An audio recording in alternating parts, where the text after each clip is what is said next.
Сити. Над 20 градуса температура на въздуха в Лондон. Превъзходни условия за футбол през втората част, когато целият терен е в сянка. Ще има проблеми за Манчестър Сити, защото те са факт още сега. В 30-та минута Алехандро Гарначо се възползва от тази груба грешка в отбрана за Ман Сити. Йошко Гвардиола заложи топката зад гърба на Штефан Ортега и разбира се, Гарначо нямаше как да пропусне. Листи в небесно и синьо около Алехандро Гарначо, Штефан Ортега няма абсолютно никаква работа там, при положение, че Гвардиол бе на по-добра позиция от Гарначо. Лоша преценка на германския вратар. Не на време се ориентира и Гвардиол в тази ситуация, а това е, може би, един от най-лесните голове в...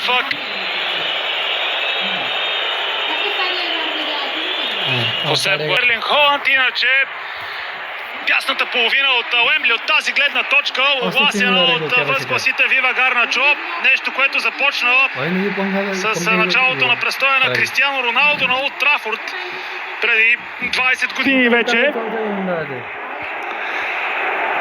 Калърът, често срещано явление в висшата лига през настоящия сезон заради някои фамозни голове от аржентинския футболист на Ерик Тен Хаг. Спомняте си, разбира се, твърде рано е да прогнозираме подобни неща. Ето го първото рутинно спасяване за Онана и това със сигурност е знак за Манчестър Юнайтед да внимава. Флага на Хари Ленард за сега остава ниско долу. Алехандро Гарначо вижда Маркъс Рашфорд, който прави резултата 2-0. Въпросът обаче е, че Маркъс Рашфорд няма да има възможност да се зарадва, тъй като Гарначо, струва ми се, бе в засада. Такова е и становището на Хари Ленард. Разбира се, абсолютно точно. Според съвременните разпоредби, Хари Ленард задържа вдигането на флага.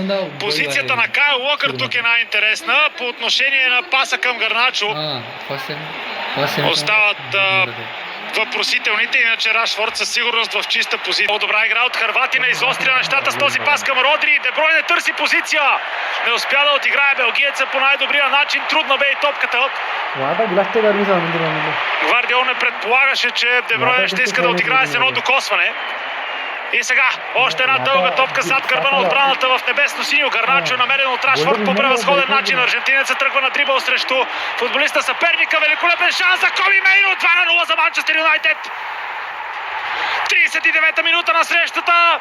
Още един тинейджър за Манчестър Юнайтед сред голмайсторите.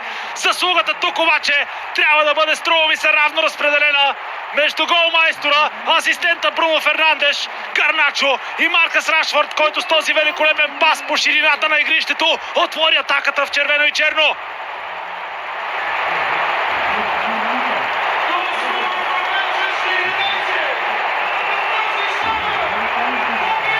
Паса на Рашфорд, дрибъла на Гарначо, пасът след това и на Бруно Фернандеш. Истинско изящество от Манчестър Юнайтед, започнало още тук с комбинацията между Фернандеш и Мейно. След това фантастичен пас в празното пространство от Маркъс Рашфорд към Гарначо. Движението на Wan-Bissaka ангажира вниманието на Нейтан Аке. След това имаше работа завършена и от Коби Мейно. А тинейджерът от Академията на Червените дяволи завърши безпогрешно.